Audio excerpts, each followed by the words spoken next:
Hello दोस्तों, स्वागत है आप सबका एक बार फिर से चैनल में। यहाँ पर हम लोग वन नेशन वन इलेक्शन के जो कि बात करने वाले हैं और आपके एग्ज़ाम के पॉइंट ऑफ व्यू से ये बहुत ही महत्वपूर्ण है वीडियो होने वाली है, क्योंकि आपको जानकारी होनी चाहिए कि आपका सोमवार के दिन यानी अगले ही दिन आपका जो आने वाली बैठक होने वाली है संसद में, तो वहाँ पर इस बिल को पेश किया जाएगा। ऐसी खबरें आ रही हैं जो सोर्सेज के द्वारा कहा जा रहा है, तो इसलिए ये आपके लिए काफ़ी ज़्यादा महत्वपूर्ण होने वाला है। तो वन नेशन वन इलेक्शन की बात करें तो सबसे पहले देखिए इसका इतिहास की बात करें तो 1951-52 से लेकर 1967 तक लोकसभा और राज्य विधानसभाओं के जो भी निर्वाचन होते थे वो एक साथ ही होते थे।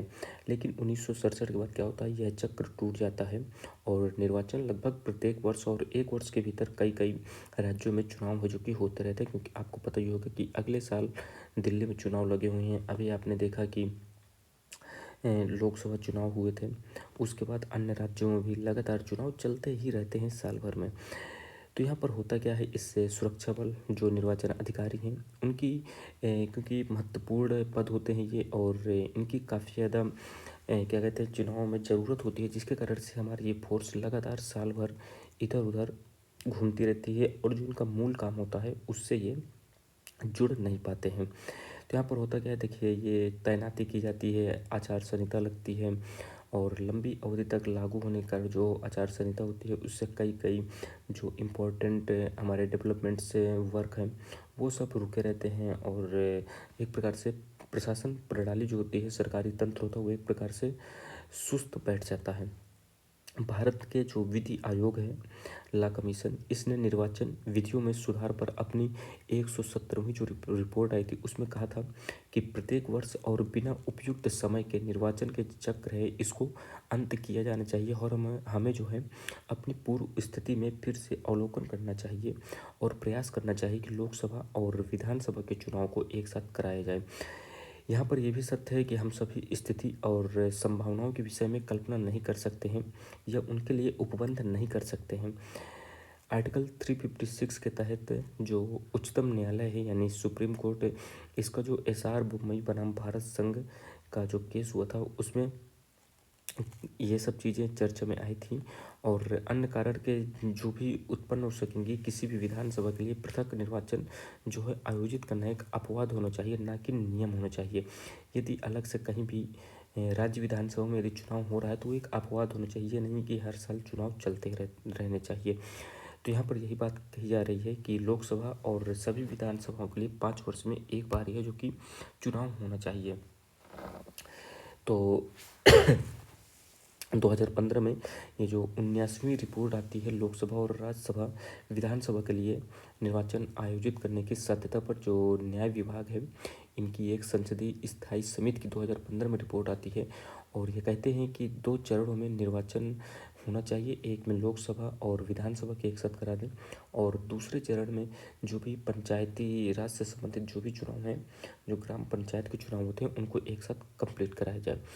तो यहाँ पर देखिए कहा जा रहा है कि राष्ट्रीय हित में साथ साथ निर्वाचन करना वांछनीय भी है और भारत सरकार साथ साथ निर्वाचन के मुद्दे की जांच करने और देश में एक साथ निर्वाचन आयोजित करने के लिए एक उच्च स्तरीय समिति का गठन करने, ये 2015 में ऐसी संस्तुति दी गई थी।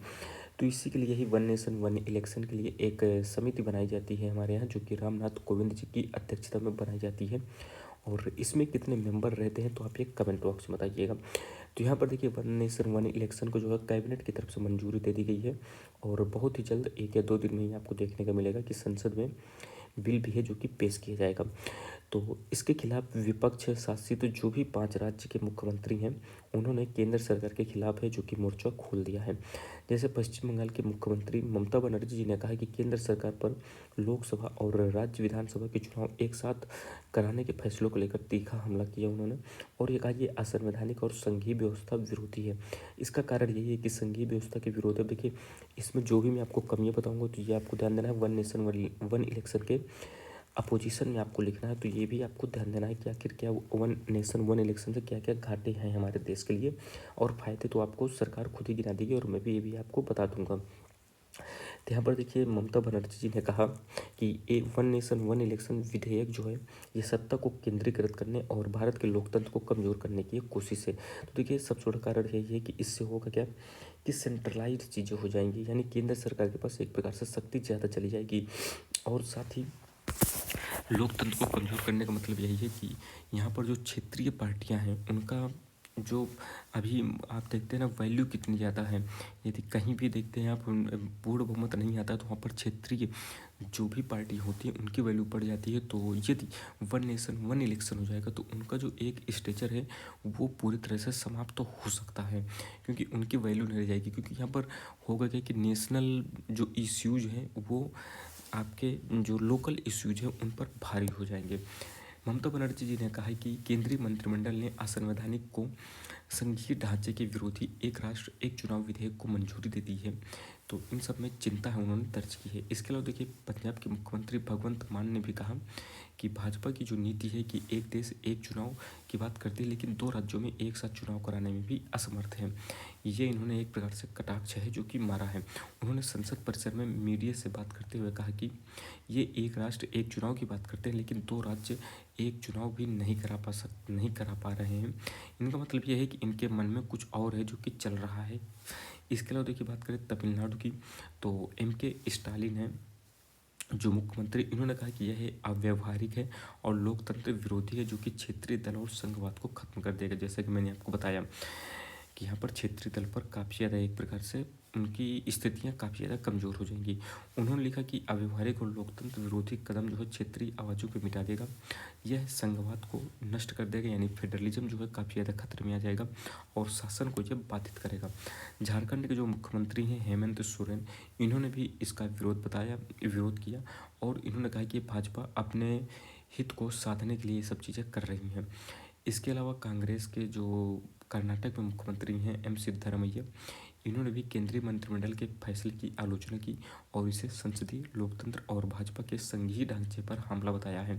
देखिए जितना ये आसान लग रहा है एक साथ चुनाव कराना, उतना आसान होगा नहीं। आप देखेंगे यहाँ पर देखिए क्या कहा गया, उन्होंने कहा सिद्धरामैया ने, यह फैसला राज्य के अधिकारियों पर अंकुश लगाने की एक बड़ी साजिश है।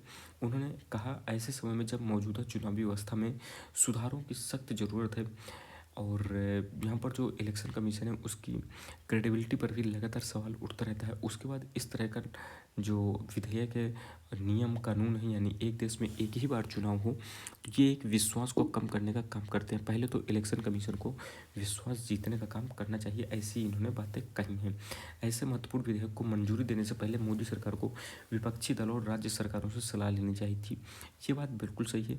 देखिए किसान बिल भी आए थे, किसान बिल अच्छे थे, लेकिन उन्होंने जो उनके पक्ष थे, यानी ये किसान बिल जो थे ये डायरेक्ट किसानों से संबंधित थे, तो उनके प्रतिनिधि मंडल से ज़रूर मिलना चाहिए था। और इसी प्रकार ये गलती फिर से कर रही है मोदी सरकार कि ये एक देश एक चुनाव लाए तो हैं, लेकिन इसके पहले इनको क्या कहते हैं विपक्षी दलों को बैठाकर उनसे सलाह मशविरा कर ही ये नियम कानून लाने चाहिए। क्योंकि एक देश एक चुनाव एक बहुत ही बड़ा देश के लिए फैसला है, ये छोटी छोटी बात नहीं है।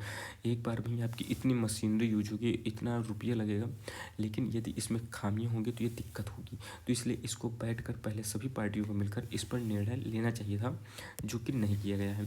आम आदमी पार्टी ने कहा कि एक देश एक चुनाव की अवधारणा की ज़रूरत नहीं है, बल्कि जो राष्ट्रीय संयोजक हैं आम आदमी पार्टी के अरविंद केजरीवाल, उन्होंने कहा कि देश को इस समय एक राष्ट्र एक शिक्षा और एक स्वास्थ्य सेवा प्रणाली की ज़रूरत है, न कि एक राष्ट्र एक चुनाव की। तो इनकी भी बात सही है कि हमें शिक्षा पर, हेल्थ पर पहले ध्यान देने की ज़रूरत है।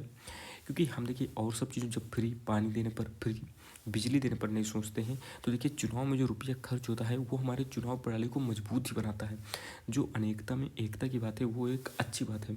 यहाँ पर आप लोग खुद जानते हैं जहाँ पर भी बहुमत की सरकार होती है और उसे विपक्ष का डर नहीं होता है, तो वहाँ पर आप देखते हैं किस तरह की शासन प्रणाली चलती है। वो विपक्ष को सुनती नहीं है और आम आदमी की समस्याओं को भी नहीं सुनती है। अब देखिए वन नेशन वन इलेक्शन की हम देख लेते हैं 10 मुख्य सिफारिशें जो कि रामनाथ कोविंद जी की समिति, इन्हीं के ये चेयरमैन थे। तो यहाँ पर देख लेते हैं कौन कौन सी मुख्य सिफारिशें हैं जो कि इनकी तरफ से की गई हैं। तो यहाँ पर देखिए पहली बात है कि होगा क्या, तो यहाँ पर देखिए सरकार को एक साथ चुनाव के चक्र को बहाल करने के लिए कानूनी रूप से स्वीकार्य तंत्र विकसित करना चाहिए। इन्होंने ऐसा कहा कि एक मैकेनिज्म है जो कि हमें एक साथ ही बनाना चाहिए, जो कि एक बार में ही चुनाव को कंप्लीट करा सके। पहले चरण में देखिए लोकसभा और सभी राज्य विधानसभा को चुनाव करने की बात कही गई है।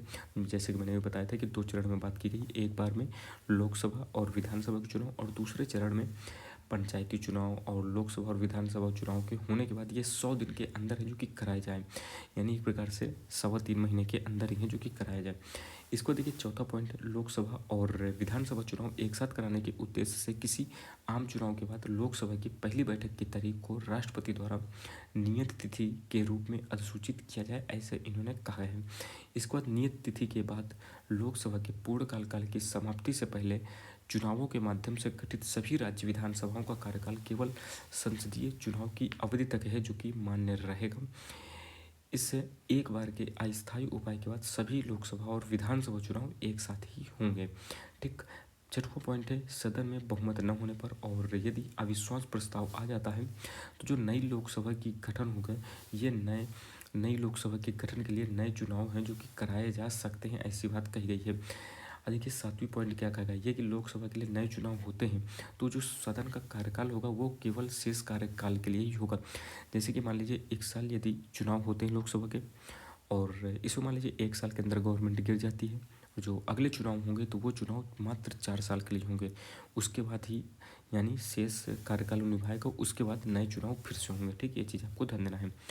अगला पॉइंट है, अगर राज्य विधानसभा के लिए नए चुनाव होते हैं तो ऐसी नई विधानसभाएं लोकसभा के पूर्ण कार्यकाल के अंत तक जारी रहेंगी, बशर्ते उन्हें पहले ही भंग ना कर दिया जाए। ये चीज़ भी आपको ध्यान देना है।